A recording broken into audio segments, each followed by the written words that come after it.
Welcome to my channel. ನಮ್ಮ ಚಾನಲ್ಗೆ subscribe ಮಾಡ್ಕೊಳ್ಳಿ. ಭಾಗ್ಯಲಕ್ಷ್ಮಿ ಸೋಮವಾರದ ಪೂರ್ತಿ ಸಂಚಿಕೆಯಲ್ಲಿ ಏನಾಗುತ್ತೆ ಅಂತ ಈ ವಿಡಿಯೋದಲ್ಲಿ ನೋಡೋಣ.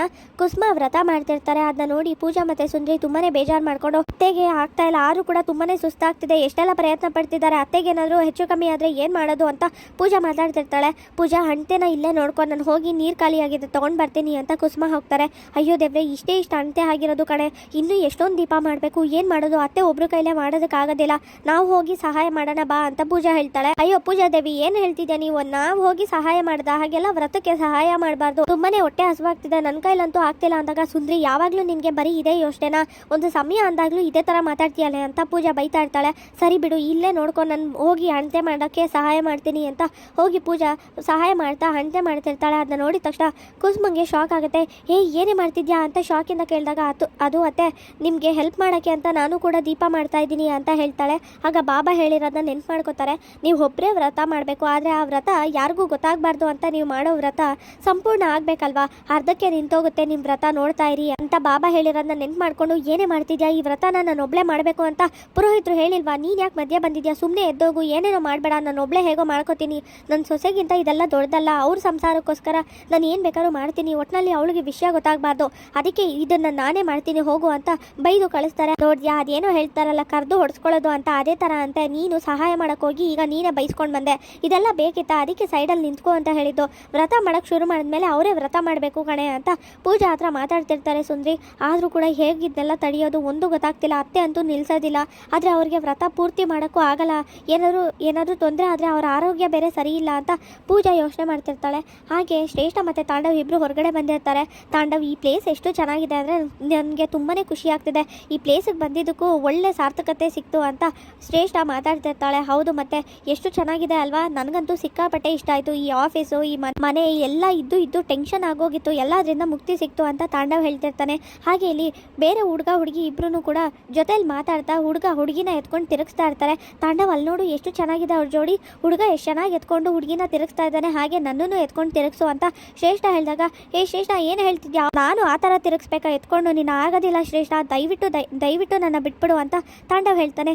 ಏನು ತಾಂಡವ್, ನಾನು ಒಬ್ಳನ್ನ ಎತ್ಕೊಳ್ಳೋಕ್ಕಾಗೋದಿಲ್ವಾ ನಿನಗೆ, ಅಲ್ಲ ನನ್ನ ಎತ್ಕೊಳ್ಳೇಬೇಕು, ಅದೆಲ್ಲ ನನಗೆ ಗೊತ್ತಿಲ್ಲ ಅಷ್ಟೇ ಅಂತ ಶ್ರೇಷ್ಠ ಹಠ ಮಾಡ್ತಿರ್ತಾಳೆ. ಆಗ ಸರಿ ಆಯಿತು ಪ್ರಯತ್ನ ಪಡ್ತೀನಿ, ಆದರೆ ಬಿದ್ದರೆ ನನಗಂತೂ ಗೊತ್ತಿಲ್ಲ ಅಂತ ತಾಂಡವ್ ಹೇಳ್ತಾನೆ. ಸರಿ ಆಯಿತು ಪರವಾಗಿಲ್ಲ ಎತ್ಕೋ ಅಂತ ಶ್ರೇಷ್ಠ ಹೇಳಿದಾಗ ಸರಿ ಆಯಿತು ಅಂತ ತಾಂಡವ್ ಎತ್ಕೊಳ್ಳೋಕೆ ಅಂತ ಹೋಗ್ತಾನೆ. ಅಷ್ಟರಲ್ಲಿ ಸೊಂಟ ಹಿಡ್ಕೊಂಡು ಹಾಗೆ ಕೆಳಗಡೆ ಬಿದ್ದೋಗ್ತಾನೆ ತಾಂಡವ್ ಶ್ರೇಷ್ಠನ ಎತ್ಕೊಂಡಿದ ತಕ್ಷಣ. ಹಾಗೆ ಶ್ರೇಷ್ಠ ಕೂಡ ಕೆಳಗಡೆ ಬಿದ್ದಿದ ತಕ್ಷಣ ಅಹನ ಅದನ್ನ ನೋಡಿ ನಗ್ತಾ ಇರ್ತಾಳೆ. ಈ ಆಂಟಿ ಅಂಕಲ್ದು ಏನಿದು ಹೊಸ ಅವತಾರ ಅಂತ ನಗ್ತಾ ಇರಬೇಕಾದ್ರೆ, ಏನಿದು ಈ ಹೊಸದಾಗಿ ಏನೋ ಪ್ರಯತ್ನ ಪಡ್ತಾ ಇದ್ದೀರಾ, ಇದೆಲ್ಲ ಯಾಕೆ ಬೇಕಿತ್ತು ನಿಮಗೆ ಅಂತ ಜೋರಾಗಿ ಸಹನ ನಗ್ತಿರ್ತಾಳೆ. ಏನು ನಗ್ತಾ ಇದೆಯಲ್ಲ, ಅಲ್ಲ ಒಂದು ಸ್ವಲ್ಪನೂ ಬುದ್ಧಿ ಇಲ್ವಾ ನಿನಗೆ, ಒಬ್ರು ಬಿದ್ದಿದ್ದಾರೆ ಅಂದರೆ ಈ ಥರ ನಗ್ತಾ ನಿಂತಿದೆಯಲ್ಲ ಅಂದಾಗ ಇನ್ನೇನು ಮಾಡಬೇಕು, ನೀವು ಆಡ್ತಾ ಇರೋ ಅಂಥ ಆಟಗಳನ್ನ ನೋಡಿದ್ರೆ ನಗಲೇಬೇಕು ಅಂತ ಸಹನ ನಗ್ತಿರ್ತಾಳೆ. ಹೋಗಿ ಬೇಗ ಏನಾದರೂ ಬಿಸಿನೀರು ಏನಾದರೂ ತೊಗೊಂಡು ಬಾ, ಪಾಪ ಅವನಿಗೆ ಸೊಂಟ ನೋವಾಗಿದೆ ಅಂತ ಬೈತಾ ಇರ್ತಾಳೆ ಶ್ರೇಷ್ಠ. ಏನೋ ಬಿಸಿನೀರು ಬೇಕಾ, ಅದು ನಿಮ್ಗಂದರೆ ನಾನು ತಂದು ಕೊಡೋದೇ ಇಲ್ಲ ಅಂತ ಬೈದು ಸಹನ ಹೋಗ್ತಾ ಇರ್ತಾಳೆ. ದಯವಿಟ್ಟು ಮೇಡಮ್ ಏನಾದರೂ ಒಂದು ಬಿಸಿ ನೀರು ಅಥವಾ ಐಸ್ ಪ್ಯಾಕ್ ಏನಾದರೂ ಇದ್ರೆ ತೊಗೊಂಡು ಬನ್ನಿ ಅಂತ ತಾಂಡವ್ ಹೇಳ್ತಾನೆ. ಸರಿ ಹೋಗಿ ನೋಡ್ತೀನಿ ರೀ, ಯಾರ ಕೈಲಾದರೂ ಕೊಟ್ಟು ಕಳಿಸ್ತೀನಿ ಅಂತ ಸಹನ ಹೋಗ್ತಾಳೆ. ಆಗ ಜೋರಾಗಿ ನಗ್ತಾ ಇರ್ತಾಳೆ. ಏನಾಯ್ತು ಸಹನ ಅವರೇ, ಯಾಕೆ ಈ ಥರ ನಗ್ತಾ ಇದ್ದೀರಾ, ಆಗ ನೋಡಿದ್ರೆ ಕೋಪ ಮಾಡ್ಕೊಂಡು ಬಂದ್ರಿ, ಈಗ ನೋಡಿದ್ರೆ ನಗ್ತಾ ಇದ್ದೀರಾ, ಏನು ನಿಮ್ಮ ಕತೆ ಅಂತ ಭಾಗ್ಯ ಹೇಳಿದಾಗ, ಅಯ್ಯೋ ನಾನು ಏನಂತ ಹೇಳಿ, ನಿಜವಾಗ್ಲೂ ನಂಗೆ ನಗು ಬರ್ತಿದೆ, ತಡ್ಕೊಳಕ್ಕಾಗದೆ ನಗ್ತಿದ್ದೀನಿ ಅಂತ ಸಹನ ಹೇಳ್ತಾಳೆ. ಅಂಥದ್ದೇನಾಯ್ತು ಅಂತ ಹೇಳಿದಾಗ, ಅದೇ ಮಾಡ್ರನ್ ಆಂಟಿ ಅಂಕಲ್ ಇದ್ದಾರೆ, ಆರತಿ ಮಾಡಕ್ ಹೋದಾಗ ಏನೋ ಒಂಥರ ಹಳೆ ಕಾಲದವರು ಅಂತ ಮಾತಾಡಿದ್ರಲ್ಲ, ಅದೇ ನಮ್ಗೆ ಇಷ್ಟಾಗಿ ಬಂದಿದ್ದಾರಲ್ಲ ಅಂತ ಸಹನ ಹೇಳಿದಾಗ, ಹೌದು ಏನಾಯ್ತು ಅವ್ರಿಗೆ ಅಂತ ಭಾಗ್ಯ ಹೇಳಿದಾಗ, ಅವರು ಹೊಸದಾಗಿ ಏನೋ ಪ್ರಯತ್ನ ಪಡಕ್ಕೆ ಹೋದ್ರು, ಆ ಅಂಕಲ್ ಆಂಟಿನ ಎತ್ಕೊಳಕ ಅಂತ ಹೋದಾಗ ಅವ್ರಿಗೆ ಸೊಂಟ ಹಿಡ್ಕೊತು, ಅವ್ರು ನೋಡಿದ್ರೆ ಜಾರಿ ಬಿದ್ದೋದ್ರು, ಅದನ್ನ ನೋಡಿ ನನಗೆ ತಡ್ಕೊಳಕ್ಕಾಗ್ತಿಲ್ಲ, ನಗು ಬರ್ತಿದೆ, ಅವ್ರದ್ದು ಒಂದೊಂದ್ಸಲಿ ಒಂದೊಂದು ಥರ ಆಡ್ತಿದ್ದಾರೆ ಅಂತ ಸಹನ ನಗ್ತಿರ್ತಾಳೆ. ಅದು ಅಲ್ಲದೆ ನಾನು ಹೋಗಿ ಐಸ್ ಪ್ಯಾಕು ಅಥವಾ ಬಿಸಿನೀರು ತಂದ್ಕೊಡ್ಬೇಕಂತೆ, ನನಗಾಗಲ್ಲ ಅಂತ ಬಂದೆ, ಏನು ಬೇಕಾದ್ರೂ ಮಾಡ್ಕೊಳ್ಳಿ, ನೋಡಿದ್ರೆ ಕೊಪ್ಪು ತೋರಿಸ್ತಾಳೆ, ಈಗ ಬಿಸಿನೀರು ಬೇಕಾ ಅವಳಿಗೆ ಅಂತ ಶ್ರೇಷ್ಠನ ಬಗ್ಗೆ ಸಹನ ಮಾತಾಡಿದಾಗ, ಅಯ್ಯೋ ಏನು ಮಾತಾಡ್ತಿದ್ದೀರಾ, ಅವ್ರಿಗೆ ಎಷ್ಟು ನೋವಾಯ್ತೋ ಏನೋ, ಹೌದು ಅಲ್ಲದೆ ಅವರು ನಮ್ಗೆ ಎಷ್ಟು ಬೇರೆ, ನೀವು ಈ ಥರ ಮಾತಾಡೋದು ತಪ್ಪಾಗುತ್ತೆ, ಹೋಗಲಿ ಬಿಡಿ, ನಮ್ಮ ಕಣ್ಮುಂದೆನೇ ಯಾರೇ ಏನೇ ಆಗಲಿ ಶತ್ರುನೇ ಆದರೂ ಕೂಡ ಆ ಥರ ನರಳುತ್ತಾ ಇದ್ರೆ ನಾವು ಆ ಥರ ಬರಬಾರ್ದು, ನಾನೇ ತೊಗೊಂಡೋಗ್ತೀನಿ ಬಿಡಿ ಅಂತ ಭಾಗ್ಯ ಹೇಳ್ತಾಳೆ. ಅಯ್ಯೋ ಮೇಡಮ್ ನೀವೇನು ತೊಗೊಂಡೋಗ್ಬೇಡಿ, ಅವ್ರಿಗೆ ಜಾಸ್ತಿ ಕೊಬ್ಬೆ ಇದೆ, ಕರಗಲಿ ಸ್ವಲ್ಪ ಅಂತ ಸಹನ ಹೇಳ್ತಾಳೆ. ಪರವಾಗಿಲ್ಲ ನಾನೇ ತೊಗೊಂಡೋಗ್ತೀನಿ ಅಂತ ಶ್ರೇಷ್ಠ ಮತ್ತು ತಾಂಡವ್ ಇರೋ ರೂಮ್ಗೆ ಭಾಗ್ಯ ಬಿಸಿನೀರು ಮತ್ತು ಉಪ್ಪನ್ನ ತೊಗೊಂಡು ಹೋಗ್ತಿರ್ತಾಳೆ. ಅಯ್ಯೋ ಮೇಡಮ್ ನಿಂತ್ಕೊಳ್ಳಿ, ನೀವು ಬಾಸು, ನೀವು ಈ ಥರ ಎಲ್ಲ ಹೋಗಬಾರ್ದು, ನಮಗೆ ಕೆಲಸ ಹೇಳಬೇಕು ಕೊಡಿ ಅಂತ ಸಹನ ಹೇಳ್ತಾಳೆ. ಪರವಾಗಿಲ್ಲ ಬಾಸು ಅಂತ ಹೇಳಿದ ತಕ್ಷಣ ಇಂಥ ಕೆಲಸ ಮಾಡಬೇಕು ಮಾಡಬಾರ್ದು ಅಂತ ಏನಾದರೂ ನಿಯಮ ಇದೆಯಾ, ಹಾಗೆಲ್ಲ ಏನೂ ಇಲ್ಲ, ಕಷ್ಟ ಅಂತ ಬಂದಾಗ ಬಾಸ್ ಆಗಲಿ ಯಾರೇ ಆಗಲಿ ಕೆಲಸ ಮಾಡಲೇಬೇಕಾಗತ್ತೆ, ಸರಿ ನೀವು ಇಲ್ಲೇ ಇರಿ ನಾನೇ ಹೋಗ್ತೀನಿ ಅಂತ ಭಾಗ್ಯ ಹೇಳಿದಾಗ ಅಯ್ಯೋ ಬೇಡ ಬೇಡ ನಾನೇ ಹೋಗ್ತೀನಿ, ಸುಮ್ಮನೆ ನೀವ್ಯಾಕೆ ತೊಂದರೆ ತಗೋತೀರಾ, ನಾನೇ ಹೋಗ್ತೀನಿ ಅಂತ ಅವಳು ಬೇರೆ ಏನೇನೋ ಮಾತಾಡ್ತಾಳೆ. ಅದಾದ್ಮೇಲೆ ನಿಮ್ಗೆ ಬೇಜಾರಾಗ್ಬೋದು ಅವಳು ಮಾತಾಡೋದ್ರಿಂದ ಅಂತ ಶ್ರೇಷ್ಠನ ಬಗ್ಗೆ ಮಾತಾಡ್ಕೊಂಡು ಸಹನ ಬಿಸಿನೀರು ತೊಗೊಂಡು ಹೋಗ್ತಾಳೆ. ತಾಂಡವ್ನ ರೂಮಿಗೆ ಕರ್ಕೊಂಡು ಬರ್ತಾಳೆ. ಶ್ರೇಷ್ಠ ನಿಧಾನ ಕೂತ್ಕೋ, ಏನೂ ಆಗೋದಿಲ್ಲ ಅಂತ ಶ್ರೇಷ್ಠ ಹೇಳಿದಾಗ ಎಲ್ಲ ಆಗಿದ್ದು ನಿನ್ನಿಂದಾನೆ, ಇದೆಲ್ಲ ಬೇಕಿತ್ತ, ಆರಾಮಾಗಿರ್ಬೋದಾಗಿತ್ತು, ಈಗ ನೋಡು ಸೊಂಟ ಹೇಗೆ ಹಿಡ್ಕೊಂಡಿದೆ ಅಂತ ತಾಂಡವ್ ಹೇಳ್ತಾನೆ. ಅಯ್ಯೋ ತಾಂಡವ್ ಹೀಗಾಗುತ್ತೆ ಅಂತ ನನಗೆ ಗೊತ್ತಿತ್ತಾ, ಅದು ಅಲ್ಲದೆ ನೀನು ನನ್ನ ಎತ್ತಕ್ಕಾಗೋದಿಲ್ಲ, ನಿನ್ಗೆ ಅಷ್ಟೂ ಶಕ್ತಿ ಇಲ್ಲ ಅಂದರೆ ಏನು ಮಾಡೋಕ್ಕಾಗತ್ತೆ ಅಂತ ಶ್ರೇಷ್ಠ ಹೇಳ್ತಾಳೆ. ಏನು ಮಾತಾಡ್ತಿದ್ಯಾ ನೀನು, ಶಕ್ತಿ ಇಲ್ಲ ಅಂತೆಲ್ಲ ಮಾತಾಡಬೇಡ, ಎತ್ತಕ್ಕೆ ಅಂತಲೇ ಹೋಗಿದ್ದು, ಆದರೆ ಅದು ಏನಾಯಿತು ಸೊಂಟ ಸಡನ್ನಾಗಿ ಹಿಡ್ಕೊತು, ನಾನೇನು ಮಾಡಲಿ ಅಂತ ತಾಂಡವ್ ಹೇಳ್ತಾನೆ.